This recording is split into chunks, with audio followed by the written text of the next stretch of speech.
చెప్పలేను అని చెప్పిండే. మరి ఈ మల్లెపూలు ఏముంటాయి? అవి మాకు కనపడిచేది మల్లెపూలు మాత్రమే, దాంట్లో నువ్వు ఉండవని మాకు కనపడదు. అయితే మల్లెపూలు చూసినావా? నేను చూపించినావు, నువ్వు పో దాంతో చూపి అని చెప్పినావు, చూపించినావు. ఈడ ఆ పిల్లలకు జ్వరం తగ్గిపోయింది. నేను ఇంటికి పోయాక కానీ లేదు, ఈడ కూర్చోపెట్టుకొని చూపించినాను అంతే. ఇప్పుడు ఏముంటుంది చూసినావా?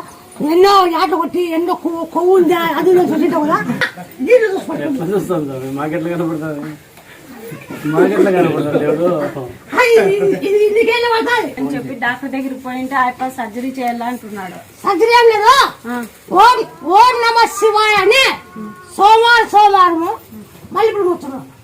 ఒక శ్రీరాత్రి లేపొద్దు ఆ గుగ్గులు ఉడకబెట్టి 5 కేళ్ళు అలసంద ఉడకబెట్టి ఓం నమ శివాయ పిలిచి శివయ్య ఆడిపించాలా పెట్టమంటే శివయ్య శివయ్య ఆడలా